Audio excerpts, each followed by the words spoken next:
આપણે સ્વપ્ન વાસવ દત્તાના પાત્ર નિરૂપણ કર્યું, સમાજ નિરૂપણ કઈ પ્રકારનું છે તેની વાત કરી.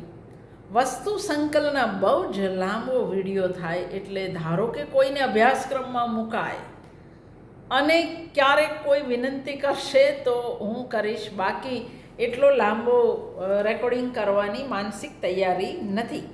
પણ છેલ્લો વિડીયો સ્વપ્ન વાસવ દત્તાનો, સ્વપ્ન વાસવ દત્તમ નાટકની પશ્ચાત ભૂમિકા અને એનો મધ્યવર્તી વિષય શું છે એની વાત કરી. અને આજે હું સ્વપ્ન વાસવ દત્તમ નાટકની વાત પૂરી કરીશ, કારણ કે ભાસના હજુ 3 નાટકની વાત મારે કરવી છે અને એ પૂરી થાય તો કાલિદાસનો વારો આવે.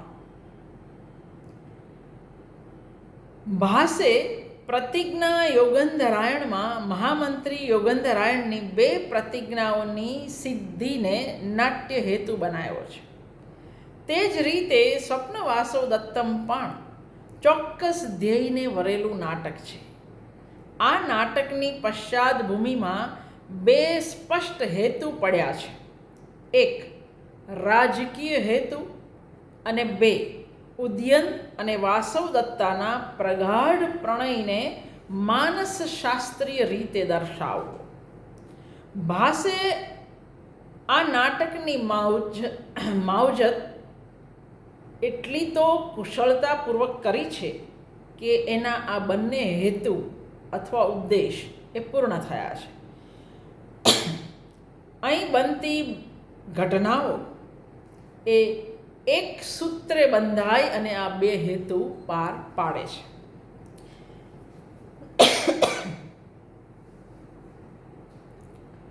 વત્સરાજ ઉદયન અને વાસવ દત્તાની ઐતિહાસિક પ્રણય કથાના પૂર્વ ભાગને ભાસ પ્રતિજ્ઞા યોગંધરાયણ નામના નાટકમાં રજૂ કરે છે અને પછી આ કથાનો વિસ્તાર એ સ્વપ્ન વાસવ દત્તમ નામના બીજા નાટકમાં. પાત્રો બેઉના એક જ છે. પેલાની અંદર સ્વપ્ન વાસવ દત્તાના પ્રેમમાં પડી અને એના લગ્ન થાય તે ઘટના છે અને પ્રતિજ્ઞા યોગંધરાયણમાં. અને બીજા નાટકમાં રાજધાની ગુમાવી બેઠેલો ઉદયન કઈ રીતે યોગંધરાયણની મદદથી અને સ્વપ્ન વાસવ દત્તાના ત્યાગથી ફરીથી રાજધાની પાછી મેળવે છે એની ઘટના સ્વપ્ન વાસવ દત્તમમાં છે.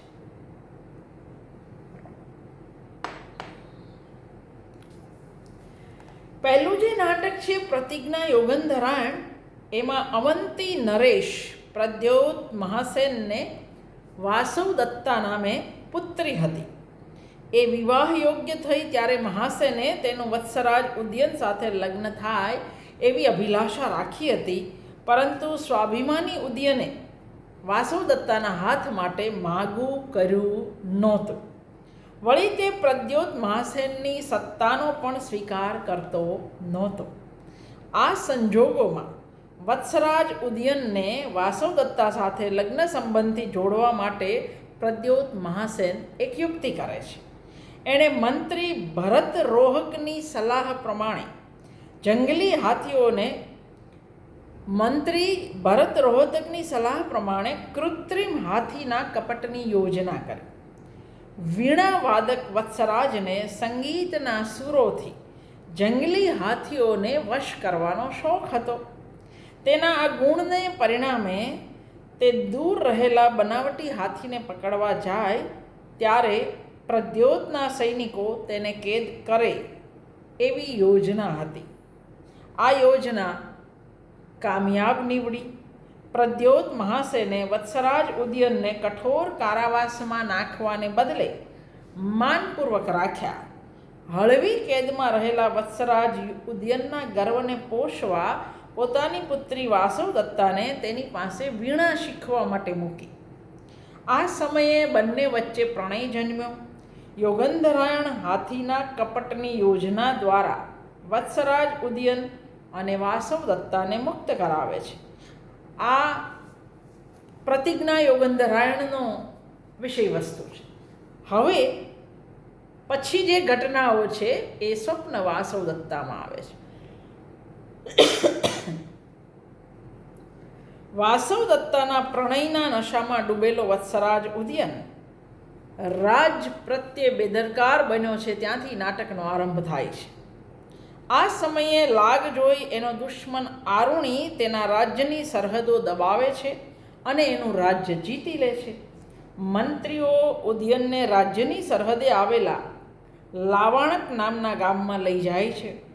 પોતાના માલિકને ફરીથી ગાદી પર પ્રસ્થાપિત કરવા માટે ઉદયનનો મંત્રી યોગંધરાયણ કૃત નિશ્ચયી છે. તે એક ષડયંત્રનું આયોજન કરે છે. એના માટે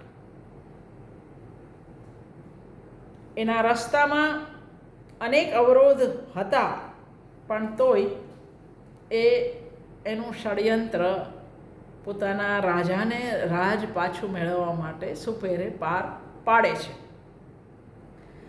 આરુણી નામના શત્રુને પરાસ્ત કરવા માટે ઉદયનને લશ્કરી સહાય મળે એ જરૂરી હતું. મગધરાજ દર્શક ઉદયનને જરૂરી લશ્કરી મદદ કરવા માટેનું સામર્થ્ય ધરાવતા હતા, પણ એ શું કામે ઉદયનને મદદ કરે? ઉદયન પ્રત્યે એમને કોઈ મમતા જાગે તો એ મદદ કરે. તો આ સહાય પ્રાપ્ત કરવા માટેની રીત એ જમાનામાં કઈ સરળ રીત હતી? તો ઉદયન જો દર્શકની બહેન પદ્માવતીને પરણે કૌટુંબિક સંબંધો પેદા થાય તો દર્શક એને મદદ કરે. પણ વાસવદત્તા જીવતી હોય ત્યાં સુધી વત્સરાજ ઉદયન અન્ય કોઈ સ્ત્રી સાથે પ્રેમમાં પડે કે લગ્ન કરે એ શક્ય હતું નહીં. એ યોગંધરાયણને પણ ખબર છે. એ બેઉ વચ્ચે જે ગાઢ સ્નેહ હતો એ બધા લોકો એનાથી પરિચિત છે. વળી દર્શકને એટલે કે રાજાને, મગધરાજ દર્શકને જ્યાં સુધી પોતાની બહેન પદ્માવતી પ્રત્યેના ઉદયનના સ્નેહની ખાતરી ન થાય ત્યાં સુધી એ શા માટે મદદ કરે એ પણ એક પ્રશ્ન હતો. એટલે ગયેલું રાજ્ય પુનઃ પ્રાપ્ત કરવા વત્સરાજ ઉદયનનો પદ્માવતી સાથે વિવાહ થવો એ અનિવાર્ય હતો, જરૂરી હતો. આ રાજકીય હેતુ હતો અને એ રાજકીય હેતુને સિદ્ધ કરવા માટે વાસવદત્તા ઉદયનથી વિખૂટી પડે એ બહુ જરૂરી હતું. આ વિચ્છેદ કાયમી નહોતો. ભવિષ્યમાં ઉદયનનું વાસવદત્તા સાથે મિલન થાય ત્યારે વાસવદત્તાના ચારિત્રને માટે ઉદયન કે બીજા કોઈને શંકા ન જાય એ જરૂરી હતું. એટલે જ અજ્ઞાતવાસ દરમિયાન વાસવદત્તા પદ્માવતી પાસે જ રહે એવી કુશળ મંત્રી યોગંધરાયણ વ્યવસ્થા કરે છે. કેમ કે સપત્ની પદ્માવતી વાસવદત્તાના ચારિત્ર માટે સૌથી વધારે પ્રમાણભૂત પુરાવો સાબિત થાય. શોક જ કે એ નિર્દોષ છે ને મારી સાથે જ હતી, તો એનાથી વધારે બીજો કયો પુરાવો? વત્સરાજ ઉદયન અને પદ્માવતીના લગ્નની બાબતમાં ખાસ મુશ્કેલી નહીં પેદા થાય એવું જ્યોતિષીઓએ ભવિષ્ય ભાખેલું હતું.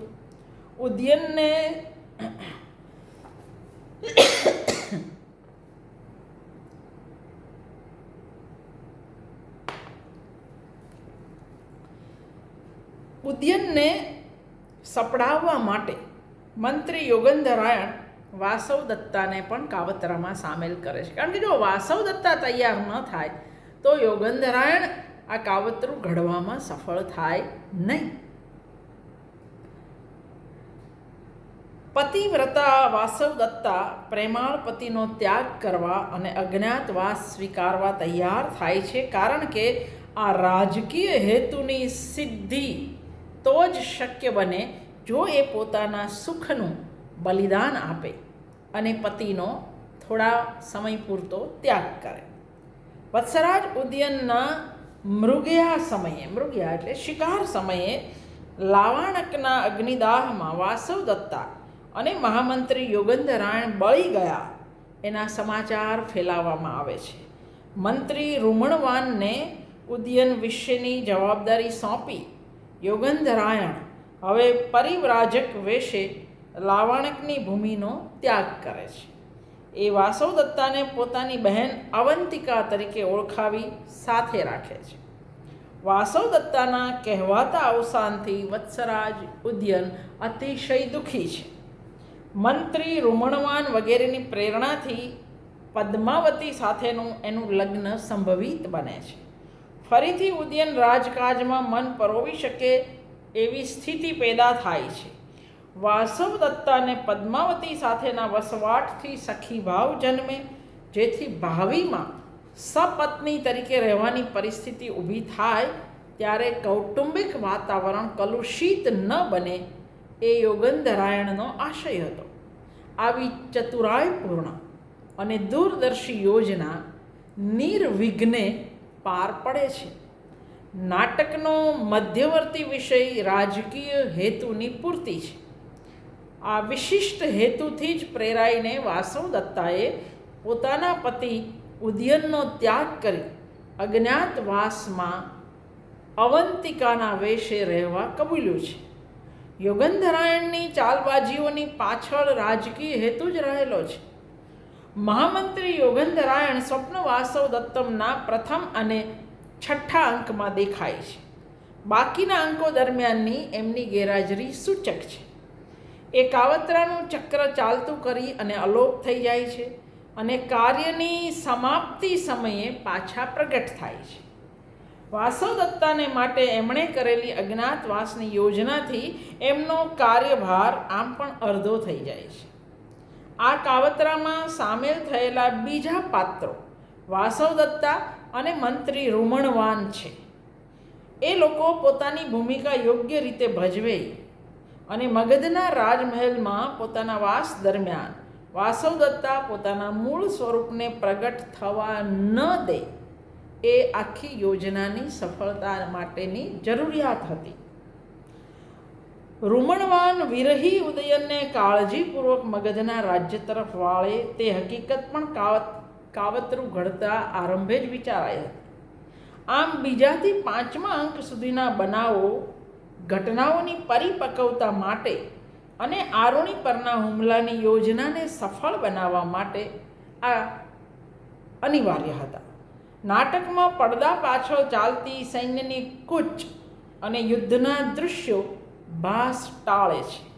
એણે પરિણામોની જાહેરાત દ્વારા આ દર્શાવી લીધું છે. સ્વપ્ન વાસવદત્તમને રાજકીય હેતુવાળા નાટક તરીકે ગણવા ઉપરાંત એક સામાજિક નાટક તરીકે પણ વિચારવું જોઈએ. વત્સરાજ ઉદયન અને વાસવદત્તના પ્રગાઢ સ્નેહને દર્શાવવો એ ભાસનો હેતુ છે. અવંતિકાના વેશમાં વાસવદત્તાએ અનુભવેલા તીવ્ર ભાવનાના સંઘર્ષને દર્શાવવામાં આ મનોસંઘર્ષ છે, પણ ભાસ બિલકુલ સફળ રહ્યા છે.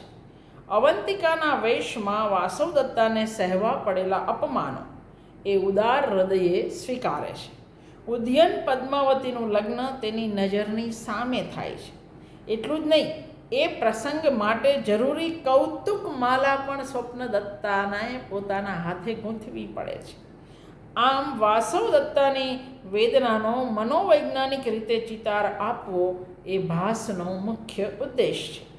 આના અનુસંધાનમાં નાટકના ચોથા અને પાંચમા અંકમાં અનુક્રમે સ્પષ્ટ અને અસ્પષ્ટ રીતે ઉદયનના પ્રેમભર્યા ઉદ્ગારોથી વાસવદત્તાને આશ્વાસન પણ મળે છે. ઉદયનની પણ એ જ હાલત છે. વાસવદત્તાના કહેવાતા મૃત્યુથી તેણે કરેલો કલ્પાંત પ્રીતિની વફાદારીનો પુરાવો છે. પદ્માવતી સાથે જોડાવા છતાં ઉદયનનું હૃદય વાસવદત્તાને પળવાર ભૂલી શક્યું નથી. એની વેદનાને ભાસ બિલકુલ રજૂ કરી શક્યા છે. પાંચમા અંકમાં સ્વપ્ન દૃશ્યના આયોજન દ્વારા ભાસ ઉદયન અને વાસવદત્તાના ભાવિ મિલનની પૂર્વ ભૂમિકા ઊભી કરે છે. આ માટે પાત્રોને માનસિક રીતે એ તૈયાર કરે છે. સ્વપ્ન વાસવદત્તમ શીર્ષક પણ ભાસની મનોવૈજ્ઞાનિક દૃષ્ટિનું જ સૂચક છે. આ નાટકમાં ભાસે માનવ સ્વભાવનું અત્યંત ઊંડાણપૂર્વકનું ચિત્રણ કર્યું છે. ડૉક્ટર જી કે ભટ્ટના શબ્દોમાં જો કહીએ તો દ્વિવિધ પુનઃપ્રાપ્તિને સંક્ષેપમાં સ્વપ્ન વાસવ દત્તમનો મધ્યવર્તી નાટ્ય વિષય કહી શકાય. દ્વિવિધ પુનઃપ્રાપ્તિ, એક ઉદયને પોતાને ગુમાવેલ રાજ્યની પુનઃપ્રાપ્તિ અને બીજી મૃત્યુના મુખમાં ગયેલી કહેવાતી વાસવ દત્તાની પુનઃપ્રાપ્તિ. એટલે આ દ્વિવિધ પુનઃપ્રાપ્તિનું નાટક છે. પ્રથમ પ્રાપ્તિનું સ્વરૂપ રાજકીય છે, જ્યારે બીજી પ્રાપ્તિ સામાજિક અને મનોવૈજ્ઞાનિક છે. પહેલી પ્રેરણારૂપ પશ્ચાદ ભૂમિકા છે, જ્યારે બીજી એ ભૂમિકા પર આલેખાયેલું જીવંત ચિત્ર છે. આ કોણ કહે છે? ડૉક્ટર જી કે ભટ્ટ.